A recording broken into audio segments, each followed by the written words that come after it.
And now, get ready for some sports talk with Denny McLain. Buddy, you're a boy, make a big noise playing in the street. Gonna be a big man someday. You got mud on your face, you big disgrace. Kicking your can all over the place. Singing, we will rock you. And here's your host, Denny McLain.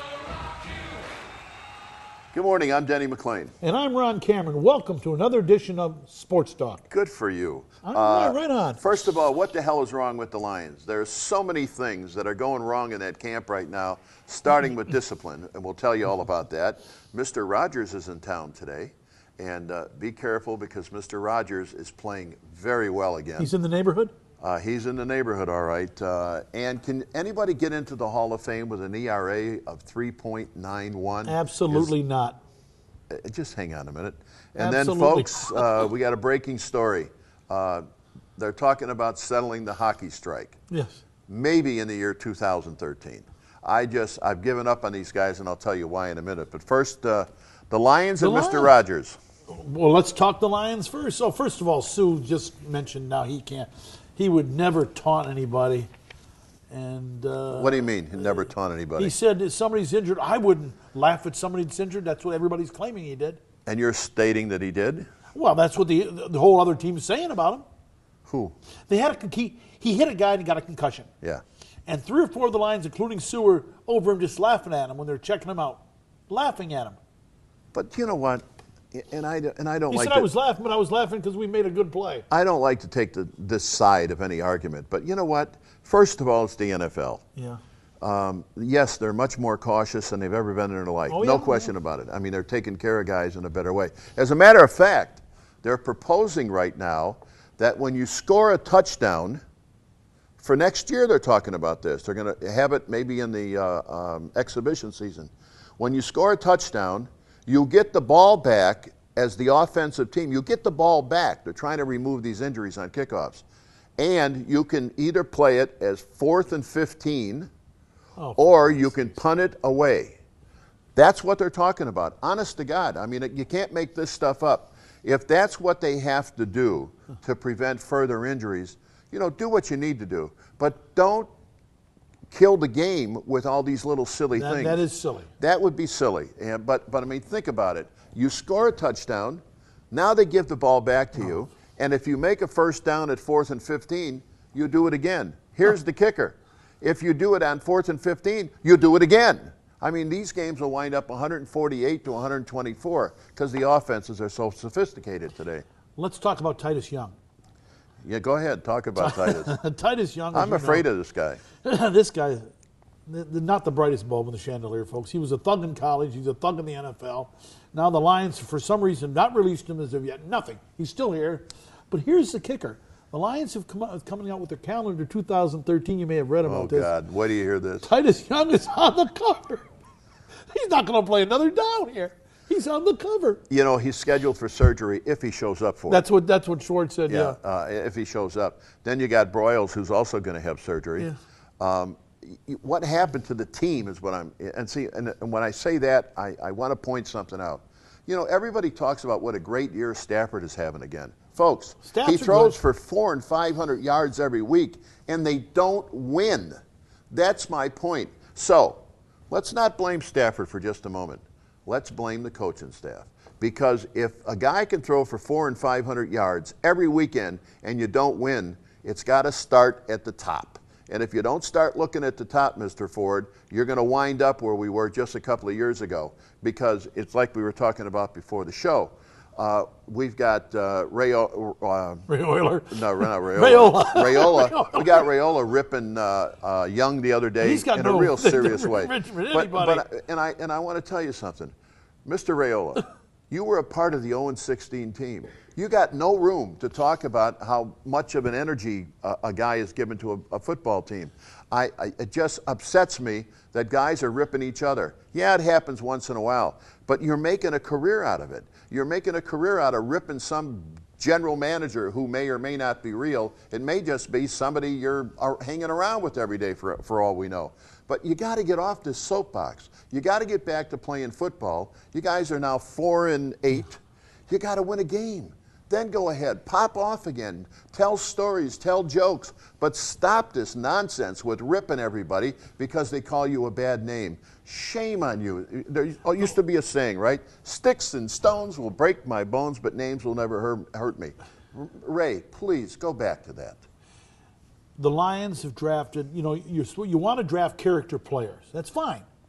But you don't want to draft characters, and that's what they've drafted. But they've had a history of that. They have had a history, but it's really bad now. Titus Young was a thug. We just talked in college. Right. Look at LaShore. He was born in the running back. He was born in a jail cell. Not his fault that his parents were on drugs and in jail. He was born in a jail cell. But that doesn't make him a bad guy. I'm saying, however, what about the last year when he's caught twice, drug convictions, twice? Well, that gets back to what we've always talked about, the lack of discipline with the Lions. Lack of discipline. It just isn't there. I don't know why it's not there. Fairly. I think, you know what I'm afraid of? I think a coach begins to think, we're losing. I don't want to get on the wrong side of these players. I lose my job. I lose this big income. And therefore, I'm going to keep my mouth shut and just put my arm around him. But what about Schwartz saying this? Schwartz comes out and says, I didn't see him taunt anybody. I looked at the film. However, the film went out at the very end. When he was taunting, they stopped the film. Well, the thing that bothers me, again, I think we said this before, when the kicking incident occurred, the last one, when he hit the guy twice in that vulnerable area, as they say, Schwartz didn't see anything wrong with it. But the league, and this is what bothers me about the league fined him $30,000 but didn't suspend him. Did he do something wrong or not? Yeah. That's my question. If he does something wrong, you suspend him. You get him out of the league for a while, and like you said, get him some anger management courses. He's got to the league should have said you got a 2-game suspension, anger management. You don't complete that, you don't come back. Well, he's coming back. Unfortunately, first of all, we get a right to work here. What Schwartz comes out and says, well, he's been a model citizen this year. A model citizen? I don't even know what he means by a model citizen. I don't know either. The football team can't do it right now. Yep. For whatever reason, they can't put the pieces together. You got a quarterback who's having another, I think he's up to 3,700 yards already this year. You got a quarterback, and you got the greatest receiver possibly in the history of the NFL. I think Rice is ahead of him, but you can make an listen, argument. let me just give you a stat. Right now, in the record for 16-game season for complete yardage is 848 yards, held by Jerry Rice.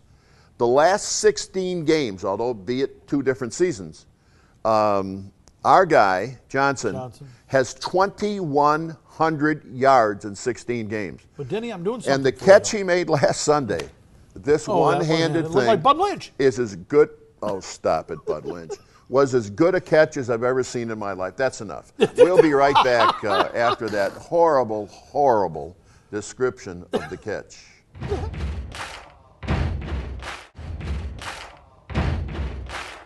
Welcome back. Jack Morris has got a chance of getting in the Hall of Fame. Good Lord. He would be, if he gets in the Hall of Fame, he would have the highest ERA in the history of the Hall of Fame. He has an ERA career-wise of 3.91, never won a Cy Young Award, never won an MVP, was never seriously considered for either. No. They call him the pitcher of the 80s. The thing that bothers me a little bit about it, and I hope he gets in, dear Lord, it's the greatest thing in the world from what I understand. I had a father-in-law get in and lots of my friends.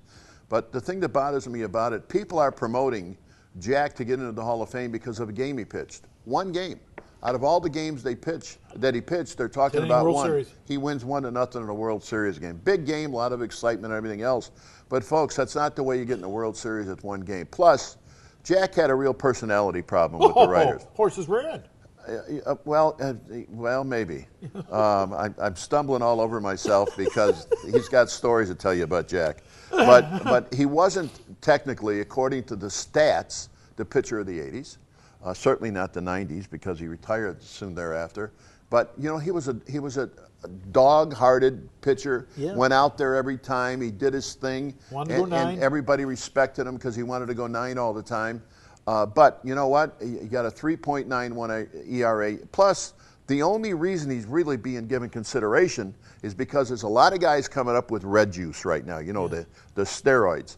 And while that's great to get in, I don't care how you get in the Hall of Fame. But the bottom line is I just think there's too many reasons why. And I still think the kid out of Houston, Biggio, is going to be the guy that gets in. I agree with you. He had 3,000 hits. And he played 3 possessions, an all-star catcher, second base, and center field. And he was a good player. Oh, heck of a player. Jack Morris, I can recall a time in the mid-'80s, I was standing outside of the clubhouse one day by myself, and they had kicked everybody out, but they let this girl, when her mother stand, the girl was crippled, and they let her stand. She wanted to get an honor. Morris walks out, nobody else around. He walks by the girl. Mr. Morris, can I please have your autograph? Can't you see I'm carrying something? Put his head in the air, wasn't going. I just ripped into him, going down, wanting him to turn around and say something. He didn't know I was there because I was leaning up against the wall, and I apologized to the girl. I said, there goes the horses, and you know what I mean. And I could say some other things, but we don't want to do it on a family show. And another thing that gets me about Morris, too. He got released by Minnesota. Go ahead and tell the story. He wanted to sign and you're sure this story is true, yes, right? Absolutely. Okay, go ahead. He signs with Minnesota. Because you're really good on the fly, so go ahead. I could say something about that. He wanted to sign with Minnesota. The Twins signed him. He stunk to join out that year, and he was supposed to pitch a second game of a doubleheader. And he had his farm there in Minnesota, so he goes into Tom Kelly's office early. When he gets in, he said, "Can I have a word with you?" I said, "Sure." Jack said, no. He said, "I need to ask a favor." "What is that?" And he said, "I got some work to do on my farm. Can I pitch in game one? Can I pitch in game one and go home?" And he said, "After thinking about it, I'll tell you what. Just go work on your farm now. You're done." And they released him on the spot. They released him on the spot, yeah. I mean, that's really taking advantage of the rules. I mean, you're supposed to take your turn at the appropriate time and do what you need to do. But Jack's for Jack. Was always for Jack. Well, again, he's got an ERA of 3.91. He won 20 only one time. In fact, even the year he won 20 had an ERA of over 4. Yeah. So I'm except for the unique situation that exists, and that is all the guys in red juice, nobody thinks they're going to get in because they had the juice. I think there's going to be a surprise. I really do. Now, once that surprise happens and either Clements or somebody else gets into the game, into the Hall of Fame, then you got to let everybody in. Yeah. You got to let them all in. You got to let Sammy Sosa in. Oh, you can't. You got to let. You're going to have to, because you can't draw a line. No, you can't. And here's the thing about Jack. If he doesn't get in this year or next year, I believe it is, then it goes to the committee, the Hall of Fame committee, which are a bunch of ex-players. Now, let me tell you what happens there. They should thank God that Bob Feller is now in heaven throwing fastballs for God. Because if Feller was in that Hall of Fame committee still, he'd never get in. Bob Feller is the guy almost solely responsible for a very long time for keeping Pete Rose out of the Hall of Fame or even being reinstated into the game. So Feller's gone. But now you're going to have a guy by the name of Schilling on that committee who doesn't give a damn about just about anybody as far as I'm concerned. And he's going to make sure that only the purists, if that's the right word, wind up in the Hall of Fame. Well, first of all, Morris shouldn't be in the Hall of Fame. They talk about pitcher in the 80s, and he was, but his ERA is too high. Remember this, when he was pitching for the Tigers a couple of times led the league. Morris led the league in runs produced for one pitcher. They were scoring 6-7 runs a game for Morris. He's winning 7-5. That climbs up in your wins. Well, it also elevates your ERA because let me defend him for a second. If you're a pitcher getting 5, 6, 7 runs a ball game, you are going to give up more runs if you're a smart guy because you want to challenge everybody. You don't want to walk anybody. You want to just put the ball in play and let people grab the ball. See, and there's the big thing that Verlander doesn't do. Verlander gets a guy 0-2 and then starts screwing around with him. Yeah. You got to throw strikes, get the guy out, and move on to the next hitter, and you'll never throw more than 110, 115 pitches a game. When we come back, we want to talk about guess who may be coming back to Detroit. People are going to say, boy, he's drinking something today. Mr. Granderson. He is. There's your Diet Pepsi. Mr. Granderson may be back here. Won't what do you happen. think about that? Won't Watch.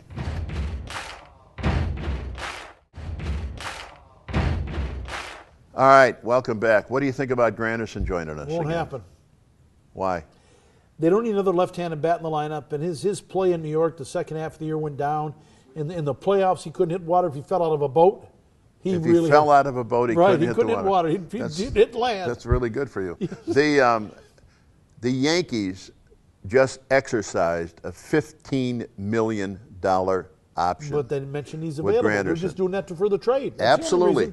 He's looking, he becomes a free agent next year. Yeah. And he's looking for $25 million He can look all he wants. I'm telling you, the kid's got unbelievable talent.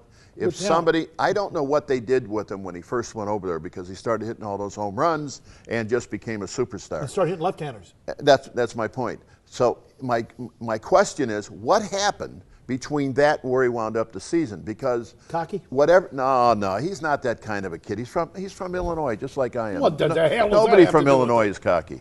So, right. And see here, the other guy is available too, Nick Swisher. Oh, you can have him. Wait a second. We got still holes to fill in this baseball team. Not the hole with this guy. And I'll tell you another. He's a hole. And listen, you guys up in that front office, you better get a catcher. I'm telling you, you do not have a catcher. And I don't want to say you don't have a shortstop. They got to dump him. You got a shortstop who can at least play. No, you've got a catcher who doesn't know anything about the fundamentals of catching. At least the shortstop, you would admit, knows the fundamentals of playing shortstop. Yeah, he doesn't know how to get to the ball though. It goes right past him. Let's get to Michael Vick. What does that have to do with Verhoeven? Well, let's get to Michael Vick. I don't want to. I'd like to get to everything today for a change, because you have a tendency to blow the balloon up at this point. Well, all right. Now, what about Michael Vick? Michael Vick, I don't think will ever be a starter in the NFL again. I mean, I think he's done as far as that goes. They still owe him about $50 million, and you watch, he'll get every dime. You know what? When you think about it, although I think we got a good backup quarterback here. I mean, I don't ever think that he could come this way, but he's such an athlete. He's a terrific athlete, but this guy is not a good quarterback. Overrated quarterback. Listen, it's not his fault that the football team fell apart this year. It's partly his fault. Well, he's thrown a few more interceptions this year than he did last year, but that's only because he has no offensive line. The defense is really horrible, and the worst thing in the world happened to the coach. Andy Reid lost a child. Son. That's correct. Okay? I lost a child many years ago, and I've got to tell you something. For 3, 4, 5, maybe 10 years, you lose total concentration. You don't know what you're doing. You don't know how you're doing it. You can't find your car keys every day. You can't find your wallet every day. It's one of those things, and I think that's what Andy Reid fell in. First of all, he came back too quick, and I think he has disrupted the entire team with the event. Wow. I still think Andy should have taken the rest of the year off, but probably Andy was afraid of maybe losing his job for all I know. Well, let's get back to Vic. Vic does not read defenses well at all. How do you know he doesn't he does. read You defenses? can just see him at the line of scrimmage. He's always confused back there. He's always confused, looking the other way. Where do I go from here? False start. I know, and the last thing I want to say, and you may be right, but you're very seldom right about anything. I'm right. As what the 10-11 Lion wins. We're hoping for the NHL to start. Something really big happened in this state of Michigan this week when they started to talk about giving $655 million to Mike Ilitch to build this entertainment venue.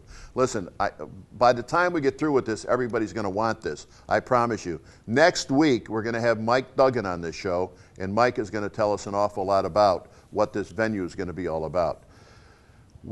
No, we're not done yet. We got another segment to go. I know we do. I forgot. Well, that's what happens when you get old. Foaming at the mouth to ask us questions, Danny. The audience out there, look at them. We'll come back with questions.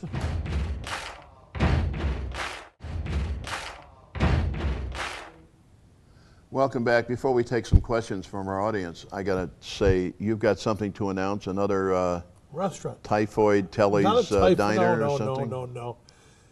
I'm opening up tomorrow. Make it quick, okay? I'm opening tomorrow. I want to tell them I'm opening up tomorrow. What mic am I on? What right here. Opening up tomorrow. It's called Tomaine Telly's. All-Star Grill and Pizza on the corner of Northwestern Highway and Beck Road. That's a 1-block Beck Road, right off of the Lodge Freeway. Come on down. You're going to see a nice restaurant, All-Star Grill and Pizza. I guess now I just have to say goodbye, right? No. We got to talk about my radio show. No, we don't. On WDFN, Sundays, 2 to 4 p.m., 11:30 a.m. Tune me in. What a whore. That's all right. That's what I'm here for, man. Okay, young lady, what's your name and where are you from? Okay. First of all, I'd like to tell you, gentlemen, it's an honor to be here, and I'm very happy to meet you. Thank you very much. My name is Pat. My last name is Michelle. I'm from Redford. Pat Michelle? Two first names? Well, that's why my last name is Michelle. Everybody thinks I have two first names. You do. You do. First of all, just to comment on what you were talking about, I went to buy tickets for the Lions games for my husband for Christmas, and I decided not to. Really? Why? Well, the cost and it was just exorbitant for the price for the tickets, compared to with what you're seeing nowadays. I'm hearing that. I heard that from somebody else over the last weekend that they weren't going to any more Lions game because the entertainment value was becoming nil. No, they're right. Now that's a reason that if you're I have never understood it, how devoted and deep the Lions fans are. Oh, I mean, it's unbelievable. It really gets my attention in the sense that the number of people, even when they don't fill up the stadium, it's amazing how many people show up at that ballpark. They are the most intense, and I got to tell you, you're the most loyal fans they are. I have ever seen. Well, you mentioned about prices and tickets. I was at the Piston game sitting behind the basket or behind the Piston bench, and a couple Canadians were sitting there, 3 or 4 of them. And I said, we were talking, he said, these seats stink because the players jump up, I can't see it in the action. And I said, what'd you pay per ticket? He said, $1,200 a ticket. For a Pistons game? For a Pistons game. Could have bought the whole stadium for $2,400. So yes, sir. Your name and where you from? I'm Bob Hanna from Westland, Michigan. Hi, Bob. And nobody's really beat up the Pistons yet today. Watching them this year, it seems as if they can play with anybody in the first half, in the first period. When you get to the second half, though, they seem to collapse. It goes on and on and on. Problems, yeah. And I wonder if that is a conditioning problem. And if somebody needs to talk to... it's a great question. Conditioning, obviously, is a part of every game, and you got to be there. I mean, listen, this is the big league of basketball, as we all know. I just suspect that we got too many young players on one team. I think we're in for a 3 or 4 year period of time that we are not going to win a lot of ball games. Not that far, Denny. I think listen, first of all, they really need a big man. I mean, somebody to take Drummond's charge. playing outstanding when he's playing. I know, but Oh, I love Drummond. I love Drummond. Well, you love a lot of things that I don't like. Well, Drummond's good, man. He can block shots. He can rebound. Then why don't they win more games? He's 19 years of age. He just turned 19 3 Duh. months ago. Isn't that the question I just answered? Yeah. You need a big man. The big men can teach the other guys how to play the game of basketball. Point guard. A big man can teach you how to play the game. What about a point guard? A big man knows where the ball should be going and where it's going to go. The big man controls the game. Now, if you got a Magic Johnson, you got somebody like that, that's a different story. But you talk about a point guard like they're sitting at the 5 and 10, and they're all available. You can't find a lot of great point guards anymore. I think they got one here that could be. He's still got a long way to go on Brandon Knight. I think he's going to be a good player. I like Singler. They got some good young Brandon players. Knight. I like Brandon Knight a lot. And I like really Singler. They're forward. He's done a nice job. They just got to get rid of Tayshaun and a couple of these other veterans that are part of the problem. They're trying to keep everything in place until they find some people to replace some of these guys. They won 4 straight home games, though. Or 5 straight home games. Listen, they've made improvement. But they've got to get to 500 before they get any better. Yes, ma'am. Your name? Ellen. Hi, Ellen. How are you? I'm doing well. Thank you, gentlemen. Thank you for having us. Thank you. So what's the good news out of the winter meetings for the Tigers? I still think they're going to come home with a big league pitcher, a relief pitcher. I don't know who that's going to be. They're going to come home with a shortstop, too, I think. And I'm going to get back to what I said earlier. You need a catcher. If you don't get yourself a catcher, you're going to be kicking yourself in the butt. It's not that bad. He's young. He's in. What do you mean he's not that bad? How the hell can you say that? He throws the guy gets beat up like Muhammad Ali's in the ring with him every ball game. What happened to him? He's hurting the umpires. He's hurting himself. The kid makes a lot of mistakes fundamentally. His head is moving. He's winking at you. I'm telling you, I'm afraid he's going to get hurt. But here's the thing. Hold on, though. What you got to get back to him, he's still a pretty solid catcher. The pitchers love to pitch to him. He's got a good relationship with the pitcher. Oh, you're out of your mind. And they do. Pitchers do not like to pitch the guys who are making a lot of mistakes behind home plate. No, I disagree. Have we got enough time to do one more? Yeah. Huh? Do no. we? No, we do not. Sorry, get the hell off the stage. Yeah, you can leave. Well, listen, it's always good to see you. Yeah. Here's my wasted trip, fella. Here's my prediction for this week. Listen, you're not going to like this one. Green Bay. You ready? You're not going to get the Lions to win here. 38, Lions 20. There's nothing wrong with it. It's a good one. But, Denny, your 10 and 11 wins this year. I'm going to give you that extra year. You got 2 years to win 10 and 11. You may get it by next year. You may. know, I'm so disappointed we didn't come close to 10 games. I just can't even tell you. Lions, I'm done with you. You cost me my reputation. Giving you another year, for God's Cost me sake. my reputation with him. I thought I was one of those guys that really knew the NFL. You obviously didn't. Thank you very much. We'll see you next week.